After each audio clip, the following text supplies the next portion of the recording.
થોડા સમયથી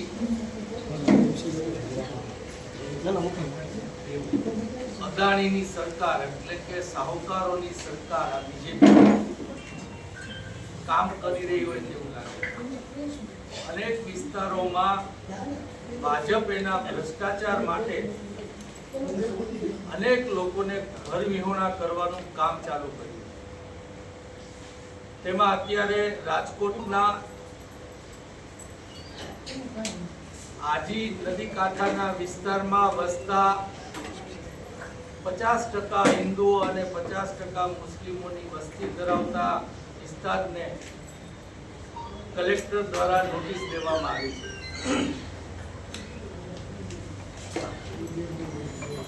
ગુજરાતના લોકોએ સમજવાની જરૂર છે, ચાહે એ ગરીબ હોય, મધ્યમ વર્ગના હોય કે સુખી સંપન્ન હોય.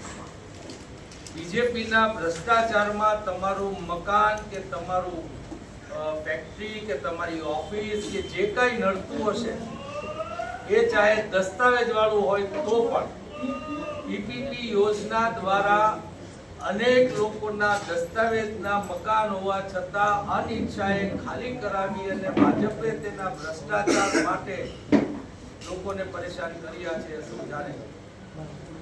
ત્યારે ગુજરાતની પ્રજા જાગૃત થાય. ગરીબ માણસ છે એ રાજકોટ શહેરમાં કે કોઈ પણ શહેરમાં જાય ત્યાં મજૂરી કરે છે.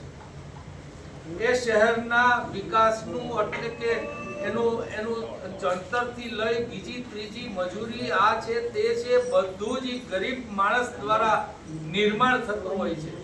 એના વગર શહેરનો વિકાસ શક્ય નથી હોતો.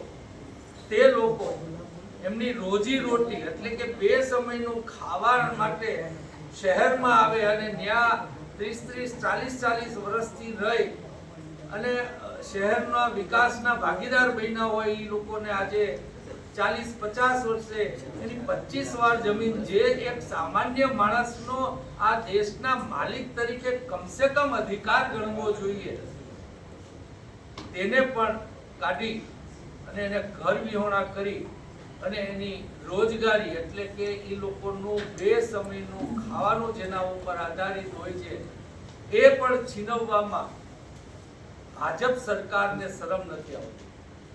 લોકો મરે, ટીઆરપી કાંડ હોય, મોરબી હોય, સુરત હોય, બરોડા હોય, લોકો મરે એનો વાંધો નથી, લોકો ઘર વિહોણા થાય એનો વાંધો નથી, પણ ભાજપને એનો ભ્રષ્ટાચારને રૂકાવટ ન આવે, અદાણીઓ ઊભા થાય અને એના કમાઓ દીકરા બને આ માનસિકતા ધરાવતા ભાજપને યાદ અપાવવા માંગીએ છીએ કે આ ગુજરાત છે વેપારી માનસિકતા ધરાવતું આ ગુજરાત ગાંધીજીને અને સરદારને પણ જન્મ આપી શકે છે. ભાજપ વાળાએ ન ભૂલવું જોઈએ.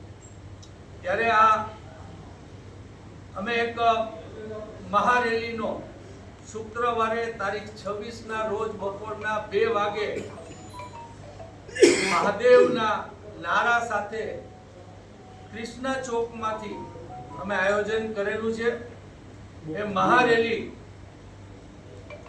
અમારે થોડા કિલોમીટર ચાલશે અને એક પ્રતિનિધિ મંડળ કલેક્ટરને અને પોલીસ કમિશનરને આવેદન દેવા જશે.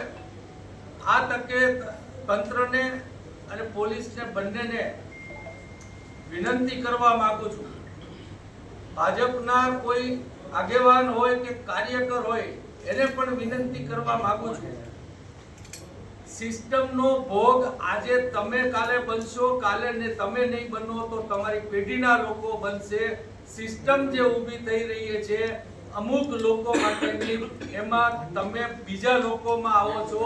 આ ભાજપને સમજો, આ ભાજપની નીતિ રીતિ કરનારાઓને સમજો એવી હું તંત્રને, પોલીસને અને ભાજપના આગેવાનોને હું વિનંતી કરવા માંગુ છું. અહીંયા અને આ જ્યારે હું બોલી રહ્યો છું ત્યારે આ સિસ્ટમ ઊભી કરવાનો એક ભાગ હતા એવા વિજયભાઈ રૂપાણી સીએમ પદે રહ્યા હોવા છતાં એની કઈ હદે અવગણના સિસ્ટમને લઈને થઈ હતી એનાથી ભાજપના આગેવાનોએ, કાર્યકરોએ, આ પોલીસને પણ કેટલા પોલીસને મુશ્કેલીઓ પડી છે, અધિકારીઓએ કેટલા અધિકારીઓને આ સિસ્ટમમાં તકલીફો પડી છે, ભવિષ્યમાં કેટલી પડી શકે એની માનસિકતા યાદ રાખવાની જરૂર છે.